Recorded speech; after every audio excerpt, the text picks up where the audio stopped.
भगवान श्री गणेश आपके जीवन के समस्त विघ्नों और समस्त कष्टों का हरण करते हैं। तो इन्हीं गणेश जी को हम अपने घर बुलाने वाले हैं आने वाली गणेश चतुर्थी के दिन। 10 दिन का यह उत्सव बड़े ही धूमधाम से गाजे बाजे के साथ गणेश जी को रिझाने के लिए मनाया जाता है। गणेश जी का भोग मोदक और मोतीचूर के लड्डुओं से लगाया जाता है। तो आइए आज इसी गणेश चतुर्थी के विषय में चर्चा करते हैं और जानते हैं कि गणेश चतुर्थी को क्या विशेष होने वाला है और किन विशेष बातों का हमें गणेश चतुर्थी के दिन ध्यान रखना होगा।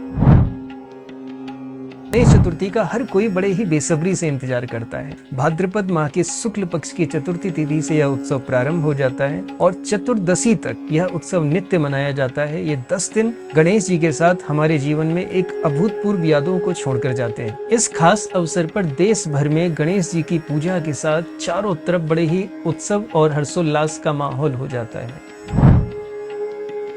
क्या आप जानते हैं गणेश चतुर्थी क्यों मनाई जाती है? नहीं जानते ना? यदि हम शिव महापुराण की बात करें या पौराणिक कथाओं की बात करें तो उनके अनुसार भाद्रपद के शुक्ल पक्ष की चतुर्थी तिथि को ही गणेश जी का अवतरण हुआ था। कहीं कहीं कथाएं आती हैं कि माता पार्वती ने अपने मैल के माध्यम से बनाया था। कहीं कहीं कथाएं आती हैं कि माता पार्वती ने मृदा अर्थात मिट्टी के माध्यम से गणेश जी को उत्पन्न किया था। अब वो कथाएं कुछ भी कहती हैं उनको हम आगे समझेंगे, लेकिन आज ही के दिन गणेश जी का जन्म हुआ था, अवतरण हुआ था। इसी वजह से भाद्रपद के शुक्ल पक्ष की इस चतुर्थी को गणेश चतुर्थी के रूप में मनाया जाता है। यह उत्सव 10 दिनों तक चलेगा और अनंत चतुर्दशी के दिन भगवान श्री गणेश को किसी पवित्र नदी में अथवा अपने ही घर में किसी पानी के टब में विसर्जित कर दिया जाता है।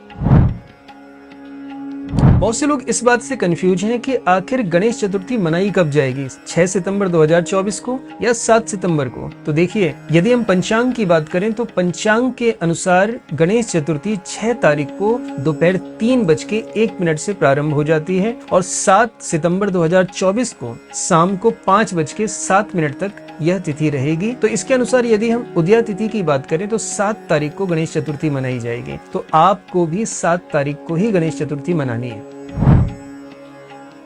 अब गणेश चतुर्थी के दिन गणेश जी को अपने घर लाएं, गाजे बाजे के साथ धूमधाम से लेकर आएं। 10 दिनों तक उनकी खूब सेवा करें, खूब भजन संकीर्तन करें। लेकिन इस गणेश चतुर्थी में कुछ ऐसे टोटके या कुछ ऐसे उपाय भी कर लें जिससे आपके जीवन में श्री गणेश जी की अभूतपूर्व कृपा की छत्र छाया बन जाएगी। तो यह उपाय कौन से हैं, आइए जानते हैं।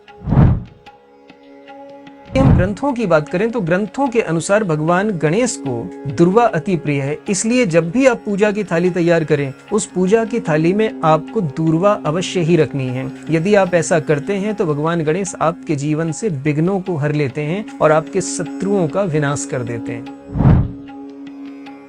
और यदि आप अपनी मनचाही इच्छा को पूरी करना चाहते हैं, यदि गणेश जी की विशेष कृपा प्राप्त करना चाहते हैं, तो आप जब प्रातः भगवान श्री गणेश को स्थापित कर रहे हो, जब पूजा की थाली तैयार कर रहे हो, तो उस समय आपको गुड़ की 21 डलियां बनानी, 21 गोलियां बनानी है और उन गोलियों को भगवान श्री गणेश जी को अर्पित करना है। मैं सत्य कहता हूँ, ग्रंथों के अनुसार ऐसा वर्णन आता है कि यदि आप ऐसी क्रिया करते हैं तो आप जो भी मनोकामना इन 10 दिनों में भगवान श्री गणेश जी से मांगेंगे, वह मनोकामना, वह मन्नत आपकी अवश्य ही पूरी हो जाएगी।